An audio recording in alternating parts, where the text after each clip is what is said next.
Line చేసుకో. నరులను ఆశ్రయించి శరీరులను తనకు ఆధారము చేసుకొనుచు తన హృదయమును యెహోవా మీద నుండి తన హృదయమును యెహోవా మీద నుండి తొలగించుకొనువాడు శాపగ్రస్తుడు. వాడు ఎలా ఉంటాడో చూడు. వాడు ఎడారిలోని అరుహ వృక్షము వలె ఉండును. వాడు ఎడారిలోని అరుహ వృక్షము వలె ఉండును. మేలు వచ్చినప్పుడు అది వానికి కనబడదు. వాడు అడవిలో కాలిన నేల యందును నిర్జనమైన చవిటి భూమి యందును నిర్జనమైన జనము లేని చవిటి భూమి యందును జలము లేని చవిటి భూమి యందును నివసించును. యెహోవాను నమ్ముకొను వాడు ధన్యుడు. అద్ది యెహోవాను నమ్ముకొను వాడు ధన్యుడు. యెహోవా వానికి ఆశ్రయముగా ఉండును. అది యెహోవా వానికి ఆశ్రయముగా ఉండును. వాడు జలముల యొద్ద నాటబడిన చెట్టు వలె నుండును. అది కాలువల ఓరను దాటి దాని వేళ్లు తన్నును. వాడు జలముల యొద్ద నాటబడిన చెట్టు వలె ఉంటాడు. అది కాలువల ఓరను దాని వేళ్లు తన్నును. వెట్ట కలిగినను దానికి భయపడదు. దాని ఆకు పచ్చగా నుండును. వర్షము లేని సంవత్సరమున చింత నొందదు, కాపు మానదు. వర్షంతో పనే ఉంది. జలముల యొద్ద నాటబడింది కదా. వాన పడినా పడకపోయినా జలముల పక్కన ఉంది కనుక ఎప్పుడూ దానికి తేమ అందుతానే ఉంటుంది, శక్తి దొరుకుతానే ఉంటుంది. దేవుని మీద ఆనుకున్నవాడు, దేవుని మీద ఆధారపడ్డవాడు, దేవుని మీద తన హృదయాన్ని ఉంచుకున్నవాడు, దేవుణ్ణి నమ్ముకున్నవాడు, దేవుణ్ణి ఆశ్రయించిన వాడు ఈ రీతిగా ఆశీర్వదించబడతాడు. దేవుడు మొత్తుకుంటున్నా పట్టించుకోకుండా మనుషుల వెంట పరిగెత్తే పిచ్చోళ్ళు ఉన్నారు చూడు, వాళ్ళ కర్మ ముందు చెప్పినట్టు గాలిద్ది. ఎంతటి వాళ్ళైనా ఎంత ప్రేమ చూపినా దేవుని తర్వాతనే ఎవరైనా ఏదైనా ఆయనే ప్రధానం, ఆయనే ముఖ్యం. వాడు రాజైనా మంత్రి అయినా ఇంకా పెద్ద ప్రధానైనా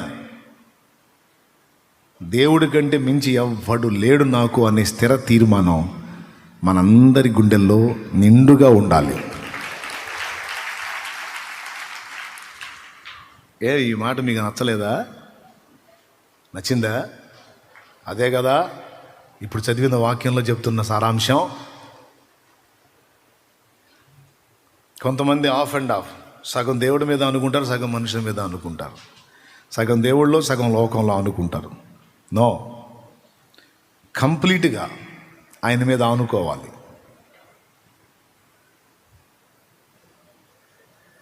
ఆమెన్, ఆమెన్. ఆ తర్వాత చూడాలి. నువ్వు కంప్లీట్గా ఆయన మీద ఆనుకున్నావో లేదో టెస్ట్ చేసుకుంటాడు, పరీక్షించుకుంటాడు. ఆ పరీక్షలో పాస్ అవ్వాలి. ఆయన మీద నువ్వు కంప్లీట్గా ఆనుకున్నావో లేదో టెస్ట్ చేసుకుంటాడు. ఆయన పరిశోధించుకుంటాడు. తెలుసా నీకు? మరి ఒక మనిషికి ఏదైనా చేయాలంటే నువ్వు యోగ్యతలు చూడవు. మంచోడా కాదా, ఇస్తే తాగుతాడా లేకపోతే తింటాడా, ఏం చేస్తాడు? ఏదన్నా నువ్వు ఇచ్చే 100 రూపాయలకి ఎన్ని ఆలోచనలు చేస్తా? ఆయన సకల ఆశీర్వాదాలు నీకు అనుగ్రహించాలి అని ఆశ కలిగి ఉన్నాడు. అవి పొందునట్లు నీవు యోగ్యుడవా కాదా, యోగ్యురాలువా కాదా, నువ్వు ఆయన మీద ఆనుకున్నావా లేదా అన్నది నిశ్చయముగా ఆయన పరిశోధించుకుంటాడు, పరీక్షించుకుంటాడు. అంతటి అబ్రహామునే పరిశోధించాడని ఉంది. అబ్రహాం ఎంత పటిష్టంగా ఉంటాడండి, ఎంత పర్ఫెక్ట్గా ఉంటాడు ఆయన. ఏమండి, ఆదికాండం 12లో నువ్వు బయలుదేరినానా అబ్రహాం అంటే ఎక్కడికి వెళ్ళాలి, ఎందుకు వెళ్ళాలి, ఎలా వెళ్ళాలన్న ప్రశ్న లేకుండా సట్టుబుట్టు సామాన్ వేసుకొని బయలుదేరాడు. అడ్రస్ తెలియని ప్రయాణానికి బయలుదేరాడు. పాపం పడాల్సిన బాధలన్నీ పడ్డాడు మొత్తానికి. 12వ అధ్యాయంలో పిలుపు 10 అధ్యాయాలు నడిచింది. 12:10 ఎన్ని 22లో మళ్ళా అబ్రహామును యెహోవా పరిశోధించెను. ఎట్లనగా తెలుసు మీకు. ఇంకా అబ్రహాముని పరిశోధించాడట, ఆదాము హవ్వల్ని పరిశోధించాడు, మోషేని పరిశోధించాడు. మోషేనైతే పలుమార్లు అడుగుతాడు. 2 సార్లు అడుగుతాడండి మోషేని, నీకెందుకు, నువ్వు అడ్డు తప్పుకో, ఒక్క వేటుతో వీళ్ళని సావగొట్టి నీలో నుండి గొప్ప జనమును రప్పించేదన్న మోషే, ఈ దరిద్రులు లోబడనులని ప్రజలు నాకు వద్దు, వీళ్ళు చంపి పాడేస్తా అంటే మోషే ఏమంటాడు తెలుసా? మా పితరులైన అబ్రహాం, ఇస్సాకు, యాకోబులకు నువ్వేం వాగ్దానం చేశావు? వాగ్దానం చేసి ఇప్పుడు సావు కొడతానంటావేంటి? నీవిచ్చిన వాగ్దానం ఏం కావాలి? వద్దులేయా. ఆ 2 times కూడా మోషేకి అదొక పరీక్షే. అంటే మిగిలిన వాళ్ళని త్రోసేసి నిన్ను ఆశీర్వదిస్తాను ఏమంటావు అంటే మోషే ఏమన్నాడు తెలుసా?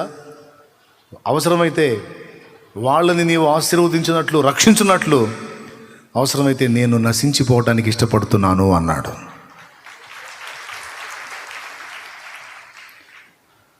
అందుకే దేవుడు అంతమంది సమూహంలో లక్షలాది జనులున్న ఇశ్రాయేలులో మోషేని కోరుకున్నాడు. ఆయనే చెప్పాడు, సంఖ్యాకాండం 12లో దేవుడే చెప్పాడు, మోషే నా ఇల్లంతటిలో నమ్మకమైన వాడు, మిక్కిలి సాత్వికుడు అన్నాడు. ఎట్లా తెలుసు ప్రభువా? ఎప్పుడు చూసావు? అయిపోయింది పరీక్ష. ఐగుప్తు రాజ కుమార్తె యొక్క కుమారుడు అనిపించుకునే హోదానిచ్చాడు. దాన్ని కోరుకుంటాడా? తన జాతి ప్రజల శ్రేయస్సు కోరుకుని ఆ సింహాసనాన్ని వదిలేస్తాడా? ఏం చేస్తాడు? పరిశోధనలో పాస్ అయ్యాడు. సింహాసనాన్ని వదిలేసి బానిసలతో బురద దొక్కటానికి ఇష్టపడ్డాడు. ఇటుకలు తయారు చేసేది మట్టి దొక్కే కదా, బురద దొక్కటానికి ఇష్టపడ్డాడు. ఐగుప్తు రాజు యొక్క కుమార్తె యొక్క కుమారుడు అనిపించుకున్నాడు కంటే క్రీస్తు విషయమైన నింద గొప్ప భాగ్యమని ఎంచుకున్నాడు మోషే. వీళ్ళంతా పరిశోధించబడ్డోళ్లే.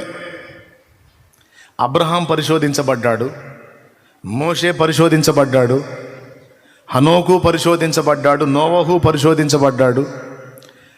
వీళ్ళందరినీ దేవుడు పరిశోధించి ఆ తరువాత వాళ్ళ ఆశీర్వాదాన్ని వారు పట్టుజాలనంతగా అనుగ్రహించాడు ఆయన. హల్లెలూయా.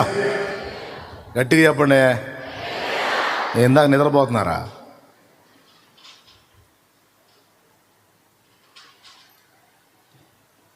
నిన్ను నన్ను కూడా అట్లా పరిశోధిస్తాడు ఆయన. ఉన్నవన్నీ ఊడ్చేసి ఇప్పుడు నన్ను తిడతారా, సణుగుతారా, గొణుగుతారా, లేకపోతే యెహోవా ఇచ్చిన యెహోవా తీసుకున్న స్తోత్రం ప్రభువుకే అంటారా? సమృద్ధిని ఇవ్వటమే కాదు, ఉన్నవన్నీ ఊడ్చేసి కూడా ఆయన పరిశోధిస్తాడు. మేలులో స్తుతించడం సహజమే, కానీ కీడులో స్తుతించడం ఉన్నదే అది ఒరిజినల్. అది ఒరిజినల్. కొన్నిసార్లు ఉన్నవి తీసేసి పరిశోధిస్తాడు, కొన్నిసార్లు సమృద్ధినిచ్చి పరిశోధిస్తాడు. కొంతమంది లేమిలో దీనులై ఉంటారు, సమృద్ధిలో వారు అహంకారులై ఉంటారు. అర్థమైందా? ఏమీ లేనప్పుడు వారు దీన మనస్సును కలిగి ఉంటారు. వారికంటూ కొంత కలిగిన తరువాత అహాన్ని వ్యక్తం చేస్తూ ఉంటారు. మనుషుల మీదే కాదు సుమా, దేవుడి మీద కూడా. దేవుడు చెప్పినా వినరిక, దేవుడు మాట్లాడినా లక్ష్య పెట్టరిక. కొంతమంది సమృద్ధిలో ఓడిపోతారు, కాలిపోతారు, సమృద్ధిలో కాలిపోతారు. కొంతమంది లేమిలో కాలిపోతారు, విశ్వాసాన్ని కోల్పోతారు. ఆ పరిశోధనలో ఏర్పడినటువంటి లేమిలో, కలతలో, ఆ శ్రమలో దేవుడు నాకేం చేశాడు, నేను ఎందుకు దేవుని ఫాలో అవ్వాలి, నేను ఎందుకు దేవుని విశ్వసించాలి, నేను ఎందుకు దేవుని అనుసరించాలి, నో నేను వదిలేస్తున్నాను అని కొంతమంది విశ్వాసం శ్రమలో కాలి బూడిదైపోతుంది. ఒక నకిలీ క్రైస్తవుని విశ్వాసం శ్రమానుభవంలో కాలి బూడిదైపోతుంది. ఒక సత్క్రైస్తవుని విశ్వాసం శ్రమానుభవంలో ఇంకా తేజరిల్లుతుంది. ఇదే తేడా. నువ్వు ఒరిజినల్ అనుకో, శ్రమానుభవం ఎక్కువయ్యే కొద్దీ నీకు దేవుని మీద ఆసక్తి పెరిగిద్ది, నువ్వు దేవుని ప్రేమించడం ఎక్కువైద్ది, ఇంకా ఇంకా దగ్గర అవుతావు దేవునికి. నువ్వు నకిలీ క్రైస్తవుడు అనుకో, శ్రమానుభవం నీకు ఏర్పడినప్పుడు డౌట్ లేదు, నీ అసలు రూపం బయటకు వచ్చింది.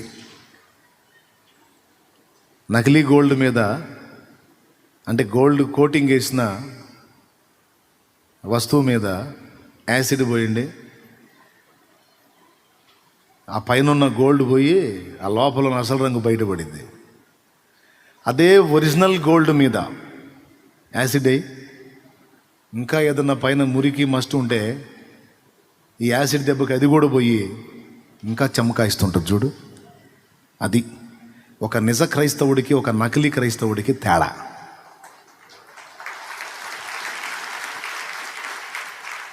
నువ్వు సత్క్రైస్తవుడు అయితే, సత్యంగా నిజంగా క్రైస్తవుడు అయితే, దేవుడు నీకు అనుమతించే శ్రమానుభవం అనే పరీక్షలో నువ్వు తేజరిల్లుతావు, ఇంకా దగ్గర అవుతూ ఉంటావు దేవునికి.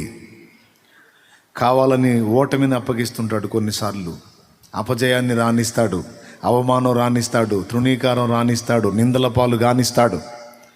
ఒక్క మాట చెప్తున్నా, 100 నిందలు ఒకదాని వెంట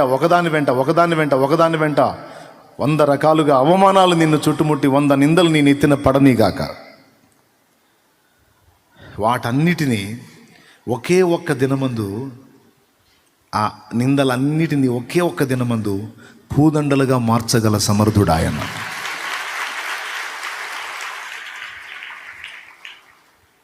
అవునా? మార్చగలడా లేదా? 100 నిందలు రాని ఒక్క కార్యం చేశాడంటే చాలు, ఆ నిందలన్నీ దండలుగా పడతాయి నీ మీద. యోసేపు జీవితంలో అదే జరిగింది.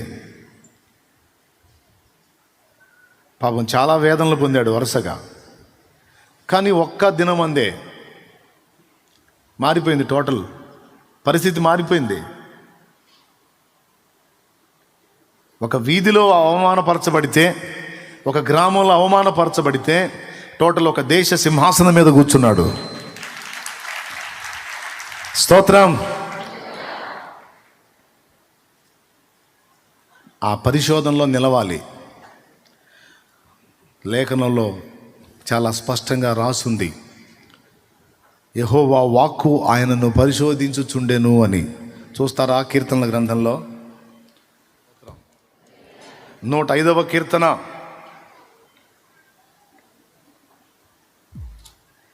105వ కీర్తన 17వ వచనం చదవకూడదు. వారికంటే ముందుగా ఆయన యొక్కని పంపెను, యోసేపు దాసుడుగా అమ్మబడెను. యోసేపు దాసుడుగా అమ్మబడెను. వారి సంకెళ్ల చేత అతని కాళ్ళు నొప్పించిరి, ఇనుము అతని ప్రాణమును బాధించెను. అతడు చెప్పిన సంగతి నెరవేరు వరకు యెహోవా వాక్కు అతని పరిశోధించుచుండెను. దేవునికి స్తోత్రం కలుగును గాక. హల్లెలూయా. యెహోవా వాక్కు పరిశోధించడం ఏందండి? అతడు చెప్పినది నెరవేరు వరకు. ఇంతకు ఏం చెప్పాడండి? యోసేపు దాసుడుగా అమ్మబడెను, వారు సంకెళ్ల చేత అతని కాళ్ళు నొప్పించిరి, ఇనుము అతని ప్రాణమును బాధించెను. అతడు చెప్పిన సంగతి నెరవేరు వరకు యెహోవా వాక్కు అతని పరిశోధించుచుండెను. దయచేసి దేవుని వాక్యం వినబడేటప్పుడు శ్రద్ధగా వినటం ఎవరైతే చేస్తారో వారు ఎన్ని రకాల శోధనలు వచ్చినా కదలరు, ఎన్ని ప్రతికూలతలు వచ్చినా నిలిచి ఉంటారు. దేవుని వాక్యాన్ని పెడచెవిన పెట్టేవాళ్ళు, నిర్లక్ష్యంగా ఉండేవాళ్ళు ఉంటారే, వాళ్ళు చిన్నపాటి శోధనలకే దెబ్బతిని విశ్వాస భ్రష్టులు అవుతారు. చర్చికి వచ్చానని కాదు, చర్చికి వచ్చి దేవుని సన్నిధిలో నిలిచి దేవుని మాటలు వినుట ఒక ప్రాముఖ్యమైన విషయం అని గుర్తెరిగి జాగ్రత్త పడండి. ఎవరు కాళ్ళు, స్త్రీలు పురుషులు. భాష తెలుగు, అలాగే అందులో కూడా పెద్ద నాణ్యమైన భాష నేను మాట్లాడట్లా. అర్థమైందా? చదువుకున్నోడికి చదువు లేనోడికి అందరికి అర్థమయ్యేటట్టే మాట్లాడుతున్నా కాబట్టి మర్యాదగా వినండి. నాకు అర్థం కాలేదంటానికి కుదరదు, అర్థమయ్యేటట్టే మాట్లాడుతున్నా. దేవునికి స్తోత్రం. చెప్పండి అందరూ కలిసి ఒకసారి గట్టిగా చెప్పండి.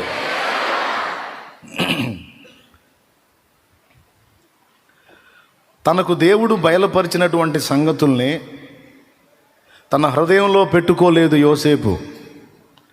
సహోదరులు కదా అని సహోదరులతో పంచుకున్నాడు, తన తండ్రితో పంచుకున్నాడు, తన సహోదరులతో కూడా ఆ విషయాన్ని పంచుకున్నాడు.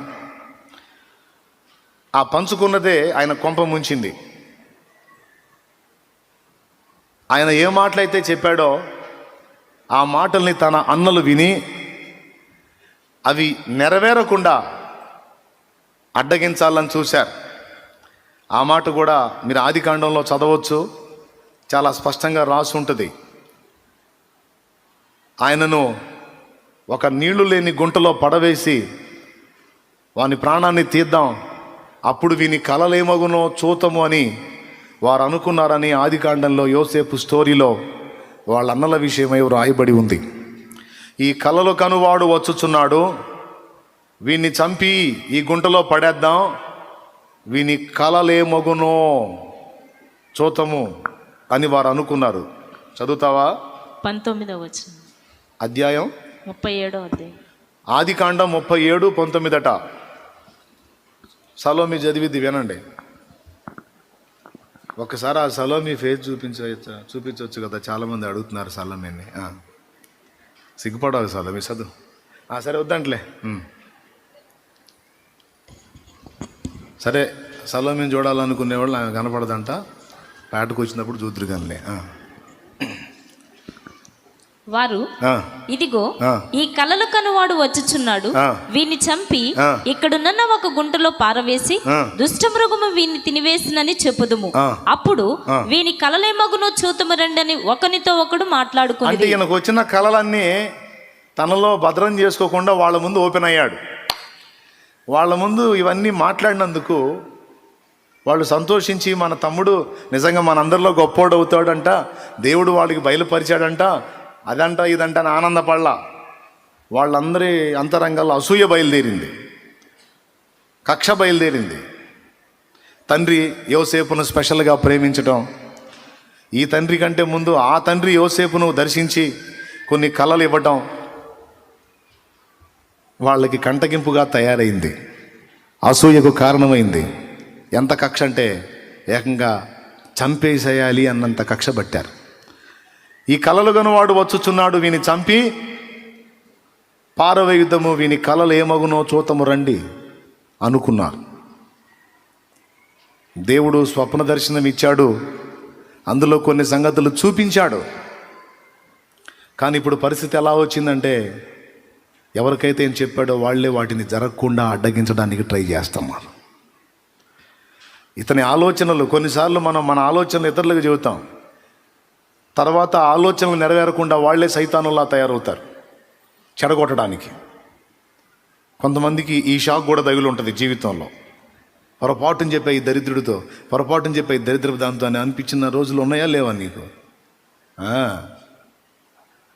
వాళ్ళే అడ్డుబండలా తయారవుతారు. అట్ట తయారయ్యారు వీళ్ళు. చివరికి ఇంకా అక్కడ ఆయన పరిశోధన స్టార్ట్ అయింది. ఆనందంగా వచ్చి చెప్పుకున్నాడు, కానీ పరిస్థితులన్నీ భిన్నంగా మారిపోయినాయి. చెప్పిన దర్శనానికి అతడు ఎదుర్కొనే పరిస్థితులకి అసలు సంబంధం లేకుండా అయిపోయింది.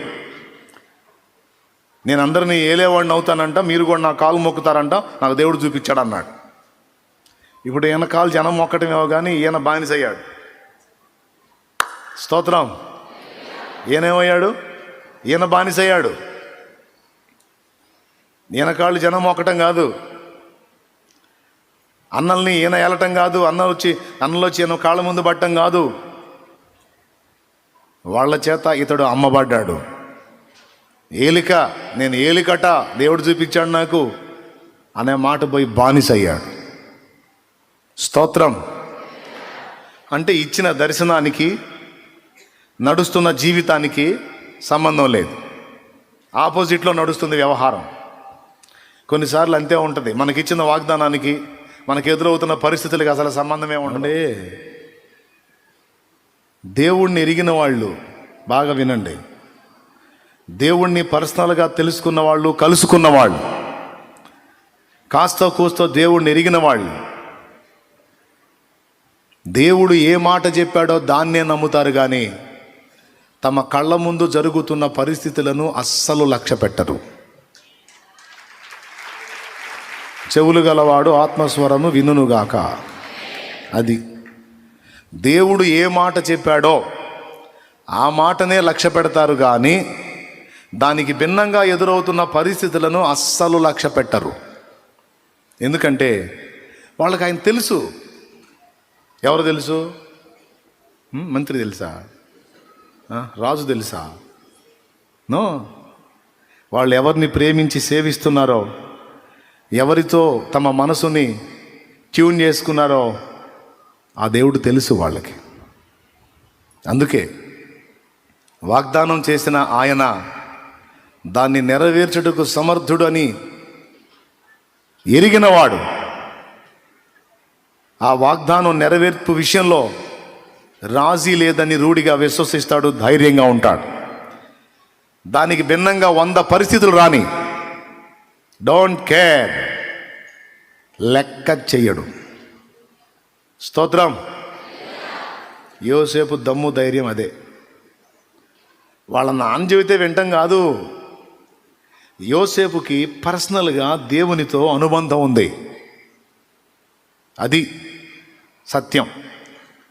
ఇప్పుడు మన ఇంట్లో పెద్దోళ్ళు చెబుతుంటారు దేవుడి గురించి పిల్లలకి. ఆ అమ్మాయికి ఇంట్రెస్ట్ ఉంటే 4 మాటలు, లేకపోతే పో అమ్మా అని లేచిపోద్ది. ఆ అబ్బాయికి ఇంట్రెస్ట్ ఉంటే వింటాడు, అది చిన్నోడైతే. మ్యాటర్ స్టోరీ ఇంట్రెస్ట్గా ఉంటే, లేకపోతే లేచి వెళ్ళిపోతాడు. యోసేపు కూడా వాళ్ళ నాన్న చెప్పినప్పుడు కూర్చొని విన్నాడు. మిగిలిన అన్నలు కూడా విన్నారు. కానీ వాళ్ళకి యోసేపుకు తేడా ఏంటంటే, యాకోబుకు మొత్తం 12 కొడుకులు కదండి. మరి యోసేపు ఒక్కడికే చెబుతాడా? మిగిలిన వాళ్ళకి చెప్పడా? అందరికీ చెప్తాడు దేవుని గురించి. కానీ అందరిలో యోసేపు ఆ మాటల్ని సీరియస్గా తీసుకున్నాడు. తండ్రి చెప్పే మాటల్ని సీరియస్గా తీసుకొని దేవుని ఆలోచనలను అనుసరించి బ్రతకాలి అని స్థిర తీర్మానం చేసుకొని అలా నడవటాన్ని సాధన చేశాడు ఆయన. అది స్పెషల్. హల్లెలూయా చెప్తారా? దేవుని మాటలు నాన్న ద్వారా నాకు తెలిసినాయి కదా, నేను ఆ మాటలను అనుసరించి బ్రతుకుతా. అసలు దేవుడు ఎలాంటి రిజల్ట్ ఇస్తాడో చూస్తా అనుకొని దేవుని మాటలను అనుసరించి బ్రతకాలి అని బ్రతకడం మొదలుపెట్టాడు. యోసేపుకు దేవుడు చాలా ఇష్టమైపోయాడు. దేవునికి అభ్యంతరంగా నడుచుకోకూడదు అని గ్రహించాడు. అందుకే పొలానికి వెళ్ళినప్పుడు వాళ్ళ అన్నయ్యోళ్ళ శాస్త్రాలు చూసి చీదరేసి తండ్రికి చెప్పేవాడు, నాన్న నువ్వేం చెప్పావు, ఏం చేయమని చెప్పావు, ఏం చేయొద్దని చెప్పావు. వీళ్ళందరూ అయ్యే చేస్తున్నారు అంటే తను చేయటల్లా. తను తండ్రి చెప్పినటువంటి ఆ మాటల్ని గమనించి ఆ మాటలను అనుసరించాలని ఫిక్స్ అయిపోయాడు. కానీ వాళ్ళు లక్ష్య పెట్టకుండా దేవుని ఆలోచనలకు భిన్నంగా అడుగులేస్తున్నది వచ్చి తండ్రికి కంప్లైంట్ చేసేవాడు. అంటే దేవునితో నడవటం అనేది తన బాల్య దినముల నుండే సాధన చేసిన వాడు యోసేపు. అదొక ప్రాక్టీస్ అండి, అదొక సాధన. దేవుని ఆలోచనలను ఎరిగి దేవునితో కలిసి నడవటం అనేది చిటికలో అయ్యేది కాదు, సాధన.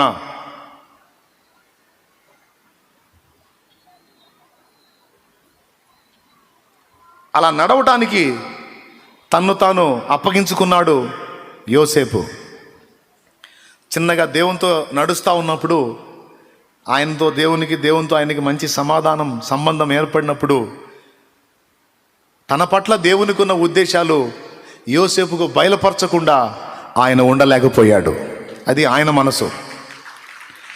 దేవునితో నీతో ఆయన మనసు కలిసి నడవటం మొదలుపెట్టినప్పుడు, నిజంగా చెప్తున్నానండి, దేవుని మనసుతో నీ మనసు ట్యూన్ అయినప్పుడు దేవుని ఆలోచనల ప్రకారం బ్రతకాలని నువ్వు స్థిర తీర్మానం చేసుకుని అడుగులు వేస్తున్నప్పుడు ఆయన ఉండబట్టలేడిక.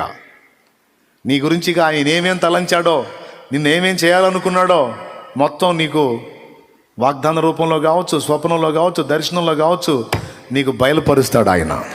అది ఆయన మంచితనం, అది ఆయన మంచితనం. కొంతమంది పిల్లలు బాగా మంచి పిల్లలు అనుకో, మాట వినే పిల్లలు అనుకో, లోబడే పిల్లలు అనుకో, తండ్రికి తల్లికి ఇబ్బంది కలిగించకుండా నడుచుకునే పిల్లలు అనుకో, తండ్రి దగ్గర కూర్చోబెట్టుకొని కొన్ని చెప్తాడు చూడు, అమ్మా నేను ఎందుకు అనుకున్నా ఇవన్నీ చేస్తాను తెలుసా నీకు? ఎందుకమ్మా? ఇదిగో భవిష్యత్తులో ఇవన్నీ నేను నీకు ఇవ్వాలనుకుంటున్నాను. అమ్మా నాకా? అవును, ఇవన్నీ నీకే అని ఉండబట్టలేక ముందే చెప్తారు చూడండి. ఎప్పుడైనా చెప్పారా? చెప్పలేదా? చెప్పాలే. తండ్రి కూడా అంతే. ఇవన్నీ ఎందుకు అనుకున్నావు నాయనా? ఎందుకు నాన్న? నేను ఒకటి చేయాలనుకుంటున్నానులే. ఏం చేయాలనుకుంటున్నావు? ఇవి ఇంకా కొన్ని సిద్ధపరిచి ఇవన్నీ నీకు ఇవ్వాలనుకుంటున్నాను రా నేను. కొంతమంది తండ్రులేమో బయటపడరు, బిగుసుకొని ఉంటారు. ఎందుకు డాడీ ఇవన్నీ అంటే, ఎందుకు బా అంటారు. కానీ కొంతమంది ప్రేమ గల తండ్రులు దాచుకోలేరు, బయటపడతారు. ఆయన ప్రేమ గల తండ్రి. బిగుసుకుపోయే తండ్రి కాదా, నీకెందుకు బా అనేవాడు కాదు. ఆయన ఓపెన్ అవుతాడు. ఆయన ఏం చేయగోరుతున్నాడో అది ఖచ్చితంగా తెలియజేస్తాడు. అది ఆయన మంచితనం. యోసేపు దేవునితో నడవటం మొదలుపెట్టినప్పుడు దేవుడు తాను విషయంలో ఏం చేయాలనుకుంటున్నాడో, ఎలా ప్రయాణమో అది చూపించలా. ప్రయాణం ఎలాగో చూపించలా, స్థానాన్ని మాత్రం చూపించాడు, ఆధిక్యతను మాత్రం చూపించాడు, పొందబోతున్న అంతస్తును చూపించాడు.